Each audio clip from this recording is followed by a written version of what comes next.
À moi, pour être simple et vraiment parler d'une manière définitive, moi, la Biennale, c'est ce qui m'a fait.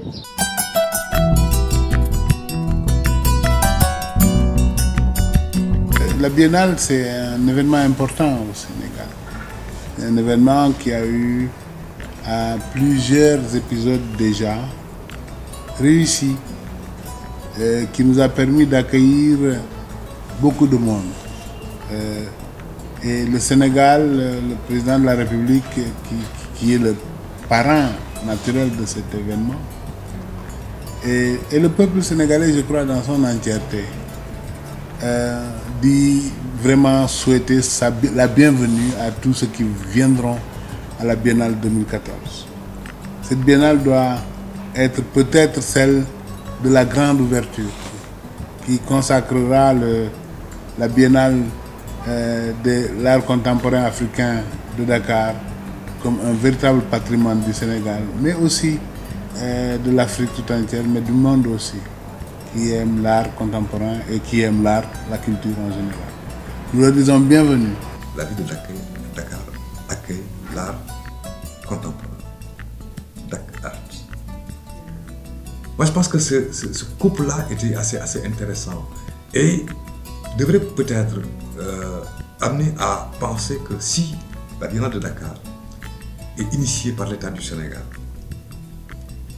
tous les grands événements au monde sont aussi portés par les villes qui les accueillent, qui les abritent. Venise, lorsqu'on dit Venise, c'est la Biennale de Venise. Lorsqu'on dit Sao Paulo, c'est la Biennale de Sao Paulo. Lorsqu'on dit la Havane, ben, on pense à la cigarette certainement, ou au cigare, mais c'est également la Biennale de la Havane. Donc, parfois, l'événement même n'est pas disparaît au profit de la ville qui la porte.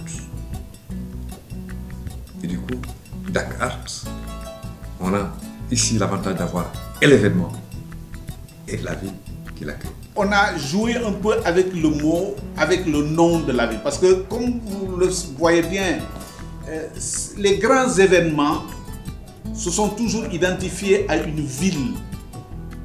La Biennale de Sao Paulo, la Biennale de Guangzhou, la Biennale de Johannesburg. Il y a toujours le nom d'une ville accolé à une biennale. Et donc,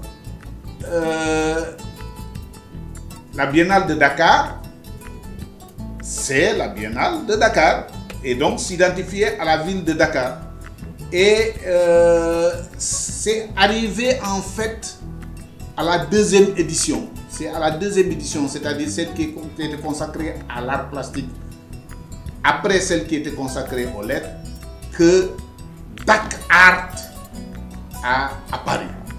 Mais Dakar a été amplifié par les différentes éditions qui se sont succédées. Et c'est véritablement là que l'expression Dakar a explosé. Aujourd'hui, si vous dites Dakar à quelqu'un qui connaît les événements culturels, il sait que c'est la Biennale de l'art africain contemporain au Sénégal.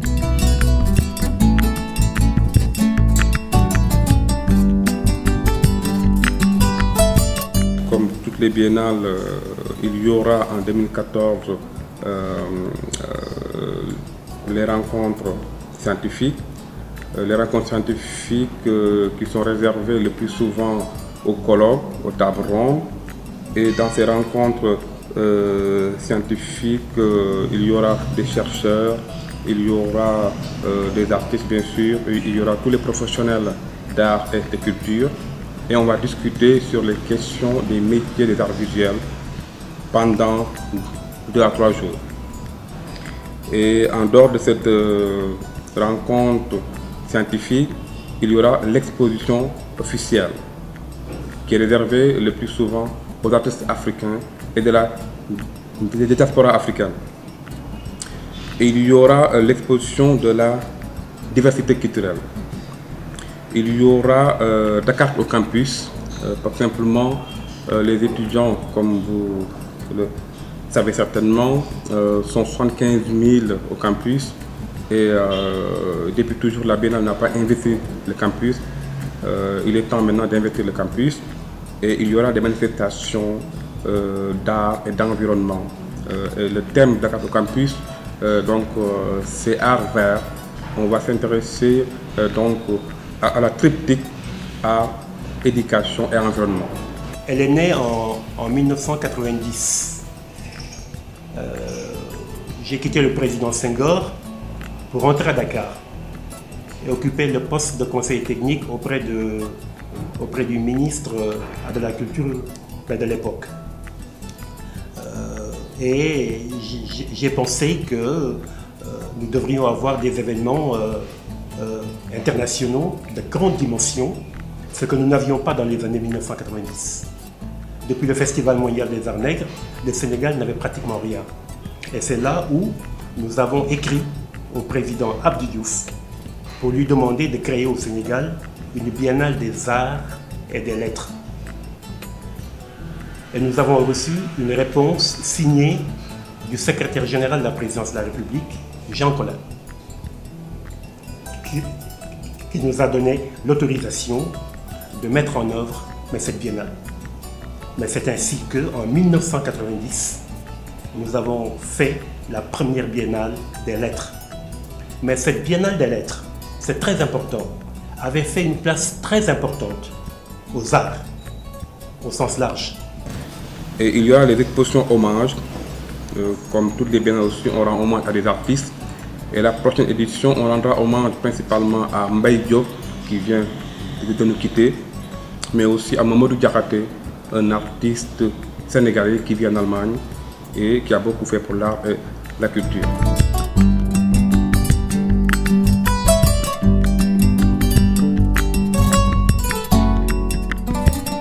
Il y a eu tout un débat autour de cette question de l'identité de la Biennale de Dakar par rapport à des événements du genre. Sao Paulo, Johannesburg, Cuba, Gwangju. Qu'est-ce qui ferait la différence entre la Biennale de Dakar et ces différentes biennales qui en plus ont des moyens beaucoup plus importants que ceux de la Biennale de Dakar. Et c'est au sortir de cette discussion qui a réuni les différents acteurs des différentes éditions de la Biennale et les partenaires au développement, les partenaires de la coopération bilatérale qui nous ont accompagnés dans ce projet-là, qu'il a été retenu de faire de Dakar le cadre, le lieu, le rendez-vous de la création artistique africaine contemporaine. Une biennale d'abord, un événement qui convoque l'essentiel de ce qui compte en matière d'art contemporain à travers le monde, que ce soit des artistes, que ce soit des commissaires d'exposition, que ce soit des professionnels de la critique d'art, que ce soit des responsables des musées, des galeries, que ce soit des collectionneurs qui nous viennent de partout à travers le monde. Une biennale qui a réussi à donner au off une visibilité, une place extrêmement importante, au point que celui qui vient à la biennale certainement vient d'abord pour le off avant de venir pour le in. Avec Rémi Sagna et Ousseynou Ouad, le off a même pris la place du in. Je crois que sans le off, la biennale n'aurait pas de sens. Elle n'aurait pas de rayonnement, elle n'aurait pas de réussite. C'est le off véritablement qui porte la biennale. Moi, à l'époque, j'étais de ceux qui disaient que le in n'est qu'un prétexte pour voir la vitalité de la création artistique, la diversité de la création artistique.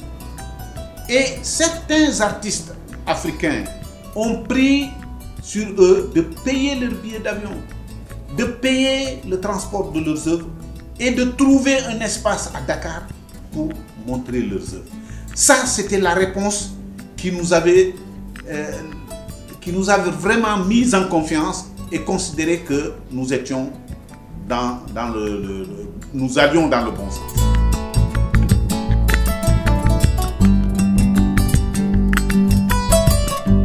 Il y aura aussi les animations au village, mais enfin les expositions off. Voilà en gros le programme de 2014. Les statistiques au niveau de la direction du secrétariat général de la Biennale peuvent nous dire qu'on a promu plus de 12 000 œuvres. Donc ça montre que véritablement il y a un travail de promotion qui est fait et qui est bien fait et qui mérite d'être amplifié, d'être amélioré. Le plus important est que le Sénégal sache que sa vitrine internationale passe par la Biennale de l'art africain contemporain. Des pays comme l'Afrique du Sud ont essayé de faire une biennale. Elle n'a pas beaucoup marché. Actuellement, en Afrique, le Sénégal occupe la première place. Et cette biennale est inscrite sur tous les agendas du monde.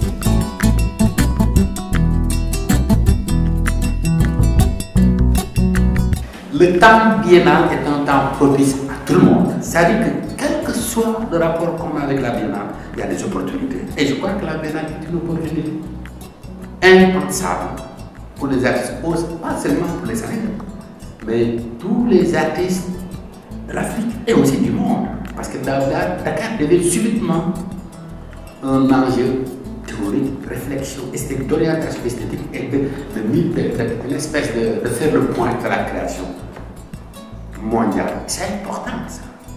À mon avis, la biennale c'est un enjeu pour tout le monde, pas seulement pour les artistes sénégalais et encore plus pour les Sénégalais.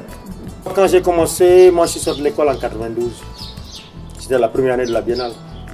J'ai rencontré des gens qui venaient des États-Unis, de Kinkeliba House, des Suédois, parce que cette biennale-là, c'était une biennale mondiale. Et après, on a vu que les Européens, les Occidentaux, ils avaient plus de moyens que nous. Et donc, ils empêchaient nos artistes de se faire voir, parce qu'ils occupaient la place avec leurs gros moyens et tout, leur grosse armada. Et donc, on a repensé, le comité scientifique a repensé faire une panafricaine des arts. Donc moi, j'ai eu le Grand Prix en 2002. Et encore, j'ai réitéré mon coup en 2008, avec la grande muraille verte que j'avais érigée, donc j'ai gagné le prix 2 fois. Donc pour dire que la biennale, c'est elle qui m'a fait. Moi, je connais des artistes, ils ont exposé en off, et après c'est... Parfois, tu vois un mec qui gagne le Grand Prix de la biennale. Et dans le Grand Prix de la biennale, c'est 5 millions de francs. Et il y a un artiste dans le off qui a gagné plus de 10 millions. Il a vendu plus de 10 millions.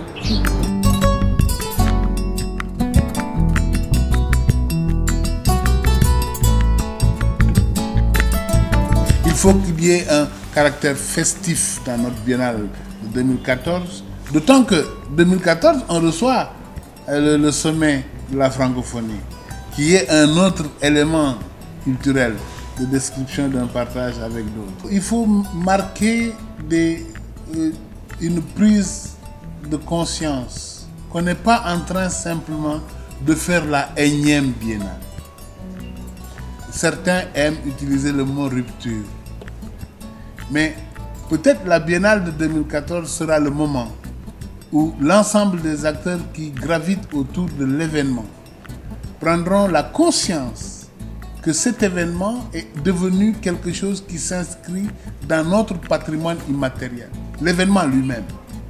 Les œuvres qu'on y fait, certains deviennent notre patrimoine matériel. Vous comprenez la nuance? Et quand on mélange ces deux choses, des instants et des objets, on doit trouver quelque part une compréhension commune, profonde, entre les acteurs de la culture, les amoureux de la culture, ceux qui sont eux-mêmes les faiseurs de la culture, pour qu'on fasse de cela un réel patrimoine pour les Sénégalais d'abord, qu'ils comprennent qu'ils ont un objet important, un moment important de partage. C'est ça le patrimoine. Moi, je suis une tchosan, quoi. C'est devenu un peu notre tradition de faire cet événement. Ça, c'est la première marque. La deuxième marque, ça doit être le lieu de découverte de nos futurs patrimoines. Parce que je dis toujours que la création artistique d'aujourd'hui est le patrimoine de demain. Donc, la biennale devient le prétexte à la création du patrimoine de demain. On a beaucoup d'autres objectifs, principalement la prochaine biennale de Dakar, on la voit comme une rupture pour annoncer 2016, puisque d'ici 2016, nous pensons que la biennale va être autonome. autonome simplement, c'est-à-dire ne dépendra peut-être plus du ministère de la Culture. Et on pense en faire une fondation. Et l'autre objectif, c'est que nous pensons que 2014 va nous permettre de contribuer au développement du secteur des arts visuels au Sénégal, sur le continent et dans le monde. Avoir plus de visiteurs que les éditions précédentes, une meilleure compréhension de la production artistique africaine, mais surtout confirmer ou révéler de nouveaux artistes dans le monde des arts visuels. Et enfin peut-être impulser de nouvelles collaborations entre des créateurs africains d'une part et d'autre part entre créateurs africains et créateurs donc, des autres continents. La Biennale, c'est une présence de qualité, de professionnels qui doit être suscitée, qui doit même être, j'allais dire, prise en charge. Certaines personnes ne viendraient jamais à la Biennale de Dakar si ils ne sentent pas qu'il y a un intérêt personnel porté sur leur personne ou sur ce qu'elle représente, ou alors porté sur les institutions auxquelles ils appartiennent, ou alors si elles-mêmes ne parviendraient pas à s'enrichir du contact d'autres professionnels dont la présence était certaine.